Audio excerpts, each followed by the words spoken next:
تو حضور کہتے کہ دیکھو اللہ کے نبی نے فرمایا خیرکم من تعلم القرآن وعلمہ، تم میں سب سے بھالو مانوش وہ ہے جو قرآن سیکھے اور خود حقہ لے اور سکھائے دوسرے کو، سب سے بھالو وہ ہے۔ حضور فرماتے کہ جس طرح قرآن سیکھنے والے یہ بچے بھالو ہیں، قرآن سکھانے والے استاد اور حضور بھالو ہیں، بالکل اسی طرح وہ مسلمان بھی سب سے بھالو ہیں جن کی برکت سے قرآن سیکھنے سکھانے کا موقع مل رہا ہے۔ اگر لوگ چندہ نہ دیں تو کہاں سے مدرسہ بنے گا؟ کہاں سے حضور کو تنخواہ دی جائے گی؟ بچوں کو کیا کھلایا جائے گا؟ تو آپ سب قابل مبارکباد ہیں کہ آپ لوگوں کی دان خیرات سے، آپ لوگوں کی مدد سے آج 10 بچے حافظ قرآن بنے، دیکھنے میں 10، لیکن کم سے کم 100 ٹکٹ ان لوگوں کو جنت کا مل گیا۔ 100 آدمی کی جنت ریزرو ہو گئی آج، 100 آدمی کو جنت کا ٹکٹ یہ لوگ دیں گے۔ شرط ہے کہ یہ قرآن زندگی بھر یاد رکھیں، اس پر عمل کریں۔ احل حلالہ وحرم حرامہ، مدرسے والوں کا جو کام تھا وہ کر دیے۔ اب بابا تمہار کام، تمہار گارجنل کاج، اب مدرسہ والوں کی ذمہ داری نہیں، ان کی ذمہ داری ہے کہ قرآن قیامت موت تک یاد رکھے۔ ان کے گارجنوں کی ذمہ داری ہے کہ ان پر نگاہ رکھے کہ یہ قرآن یاد کرے، مقصد کرتے رہے، ہر سال تراویح سنائے، کبھی تراویح کا ناغہ نہ ہو، ان کو ایسے لائن میں نہ لگا دے کہ یہ قرآن ہی بول جائے، دین کے لائن میں لگائے رکھے۔ یہ گارجن لوگوں کی ذمہ داری ہے۔ آج کل ایک بیماری یہ بھی چلی ہے کہ پہلے حافظ بناؤ، اس کے بعد ڈاکٹر اور انگلش میں جو ہے لگاؤ۔ ہمارے ایک بچہ نے نعت پڑھا، ضرور بنانا چاہیے، ڈاکٹر انجینئر سب بنائیے، لیکن ایسی جگہ میں آپ بنائیے جہاں پر ان کا حافظ ہونا ہمیشہ غالب رہے، کبھی ان کا قرآن جو ہے ختم نہ ہو۔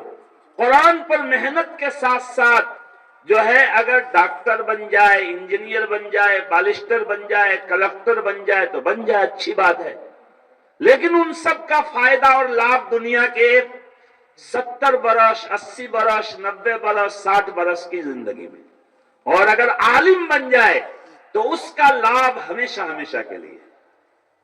علم دین حاصل کر لیا یہ بچہ تو گویا کہ قرآن میں اللہ کا کیا پیغام ہے وہ بھی وہ بوجھے گا، اس پر عمل کرے گا، وہ صدقہ جاریہ ہوگا، ماں باپ کا سمان کرے گا، بڑوں کا احترام اور سمان کرے گا۔ ان بچوں کو ابھی کچھ معلوم نہیں کہ قرآن میں ماں باپ کا کیا حق ہے، بھائی بندوں کا کیا حق ہے، اڑوس پڑوس کا کیا حق ہے۔ یہ کب معلوم ہوگا؟ جب عالم بھی بنے گا۔ اس لیے کوشش کیجئے کہ آپ اپنے بچوں کو حافظ قرآن کے بعد عالم دین بھی بنائیں۔ اور اس مہان جلسہ کے منتظمین حضرات، مدرسے کے اساتذہ کرام، علماء کرام اور مربیان اعظام اور ہمارے عزیز بچوں اور دینی بھائیوں، دوستوں، بزرگوں، میں آپ کے سامنے ہندی اردو میں اپنی بات بولوں گا، کنتو چشتہ اور کوشش کروں گا کہ سہج اور آسان بھاشا بولوں تاکہ آپ بجھیں، اور اگر آنا بجھے بھی اس ٹھنڈی میں جو ہے اللہ کے دین کی مجلس میں، محفل میں بوشیں گے تو ثواب ضرور ملے گا۔ میرے بھائیوں، دوستوں، بزرگوں، سب سے پہلے تو میں ان عزیز حافظ بچوں کو مبارکباد پیش کر رہا ہوں جنہوں نے کئی برس تک دن رات، شوکالے بیکالے، رات کے آخر حصے میں تہجد کے وقت اٹھ کر اللہ کے قرآن کریم کو مکستو کیا، اللہ کے قرآن کو اپنے سینے میں محفوظ کیا۔ آپ خود سوچئے کہ اس سے زیادہ کون زبان، جیبھا مبارک ہو سکتی ہے جو کئی برس تک 8 گھنٹہ، 10 گھنٹہ اللہ کے قرآن کو یاد کیا ہو، اللہ کے قرآن کو اپنے منہ میں ریپیٹ کیا ہو، اللہ کے قرآن کو بار بار پڑھا ہو۔ اس سے زیادہ مبارک کسی کا منہ، کسی کی زبان، کسی کا